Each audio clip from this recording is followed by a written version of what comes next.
The Old Guard 2 isn't just about bullets and centuries-old grudges. It's about what happens when loyalty turns into betrayal, when immortality runs out, and when the last hope lies in the hands of someone who never asked for the job. The ending leaves us on a huge cliffhanger. Andy starts this movie still adjusting to the biggest change of her entire existence. She's no longer immortal. For someone who spent centuries shrugging off gunshots and stab wounds, being vulnerable is a whole new kind of terrifying. She tries to live quietly, but that doesn't last. When Discord and Quinn show up as a world-threatening duo, Andy and her old crew, Niall, Joe, Nikki, and Copley, are forced out of hiding. Andy's biggest challenge isn't just physical anymore, it's emotional. She's lost friends, power, and purpose. And worst of all, one of her oldest friends is now her enemy. Quinn and Andy were once lovers, but after being sealed in an Iron Maiden and dumped into the sea 500 years ago, left to drown and resurrect over and over again in total isolation, she's got some serious trauma and a whole lot of rage.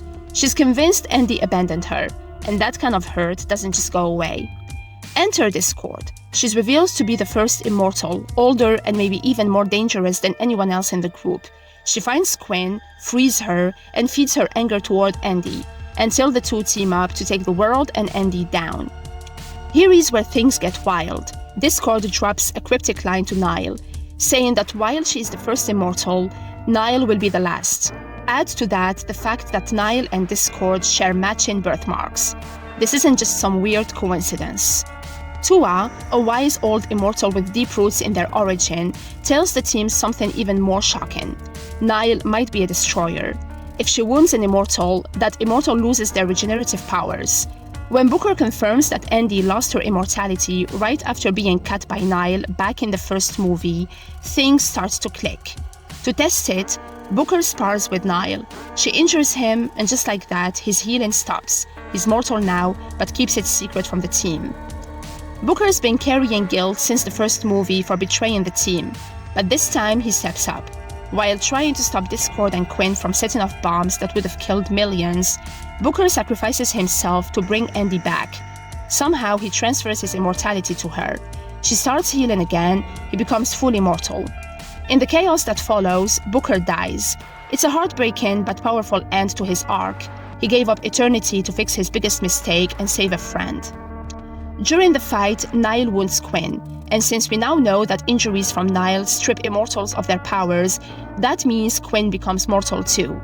Discord, seeing her partner now just as vulnerable as the rest of them, kicks the plan into overdrive. She captures Niall, Joe, Nikki, and Copley and escapes with them. Andy is left behind, battered but alive, and more determined than ever to stop her. Turns out, Discord is also mortal now. Whether Niall did it to her or she was already losing her powers, it's not fully explained, but it explains her desperation. She wants to use Niall to cut down every other immortal, so she can somehow reverse her own mortality or gain control over life and death. She's not just evil, she's scared. In a final battle, Discord disables Andy and escapes with the others. The world is left in danger and the team is broken. Here is the surprise twist. Andy and Quinn reconcile. After everything, centuries of pain, betrayal, near-death showdowns, they come together in the end. Maybe it's grief over Booker, or maybe it's the realization that they're both running out of time. Either way, they agree on one thing: Discord has to be stopped. The final shot, Andy and Quinn now on the same side again, charging ahead to save their team and face off against the biggest threat they've ever seen. The Old Guard 2 leaves us with more questions than answers, but it also sets up an insane third act. Andy's immortal again, but she knows now how fragile that really is. Niall might be the end of immortality, a destroyer wrapped in the body of a hero. Quinn and Andy are united, but will it last? Discord has the team. What she plans to do with them is anyone's guess. If there is one thing this movie makes clear, is that being immortal doesn't make you invincible, and for the first time, the Old Guard might not make it out alive.